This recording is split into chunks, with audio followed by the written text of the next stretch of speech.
Hello, friends. So today I wanted to have a very, very serious, down-to-earth chat about something that I've discovered that has, I would say, changed the game for me as a producer, if I can use that term. I don't know if people still use that term in 2022 or if there's some new TikTok term that I'm just too old to know. But let's talk. So first and foremost, I've had some really game-changing months in music production over the last 3 or 4 months. And I didn't really know why, right? So looking back, I haven't been practicing music production that much. And my mixes have just gone up 10, 20, 30, 40% better. And I started to really wonder why. Like, where is this coming from? Where is this improvement coming from? And I started to think about a couple things. The first thing I started to think about was my gear. And honestly, in the last year or so, most of my gear, for different reasons, whether that be for financial or just wanting to test out different stuff, I've downgraded a majority of my gear. I'm not using expensive guitars. I switched to a different DAW that was less expensive.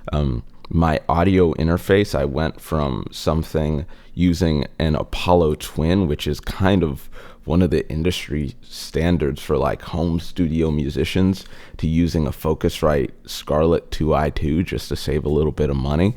And the quality of my recordings and the quality of my mixes is so much better from when I was using the better gear. And I started to wonder why. And one of the techniques that I really went about doing on a daily basis should be a pretty simple thing that most people should do, but I didn't think of for a long time. And let me break it down this way. So there's this word music production, right? And there's two parts to that word, the music and the production. And I think a lot of us producers, songwriters, engineers come from this background of being a guitar player, right? I came from the background of being a guitar player. I'm just a John Mayer fanatic who wanted to try and copy some of my heroes and write songs and mix them, record them, save me a little money. One of the first times I tried to really, record a song, the guy who I wanted to record me, who was an absolute freakish talent, was like, hey, it'll be like $500 a song or something. I was like, whoa. Let me see if I can do this on my own. But back to it. So a lot of us really come from that background of being instrumentalists. And we realize that being an instrumentalist and being a producer are two separate skills, right?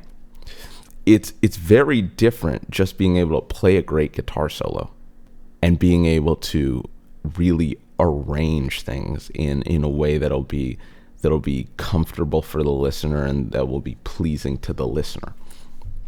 And as someone who's been producing and mixing for about 5 years, I spent a majority of that time just focusing on learning the craft of mixing. That's where the production part comes in, right? I wanted to know all about the best gear. I wanted to know about the best EQs. What's the best DAW to use? What's the best VST to use? Like, am I going to use Easy Drummer? Am I going to use Logic's Pro Drummer? What am I going to use? And all of that was great and super important and really gave me an edge.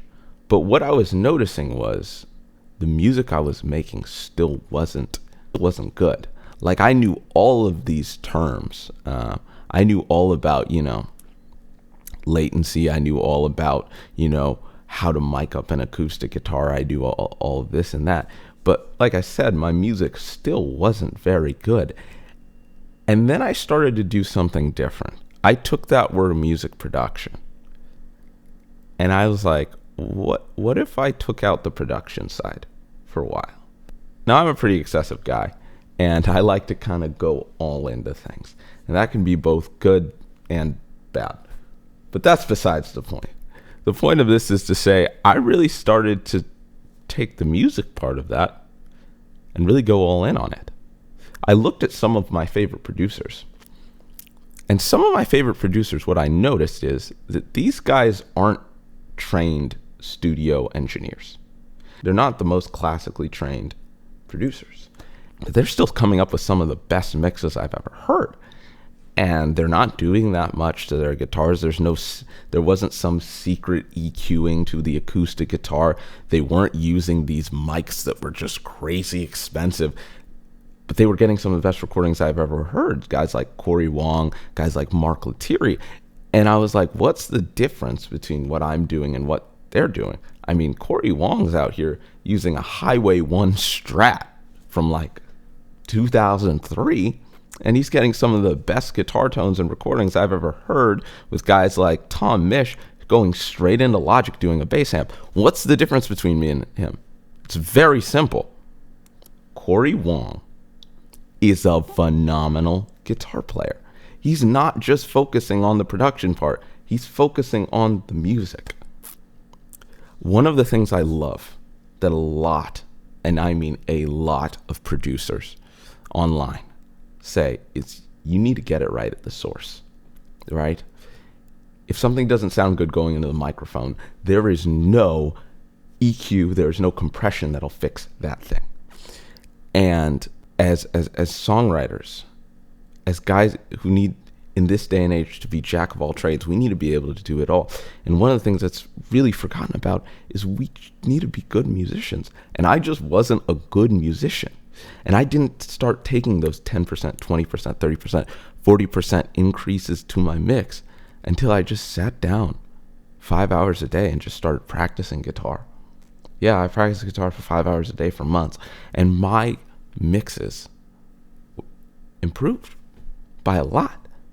I didn't get a new EQ. I didn't get a new microphone. I didn't get new plugins. I didn't get any of that. I just became a better musician. And that's when my mixes and the quality of my mixes started to go up tenfold. Now, there's a few different caveats that come with that.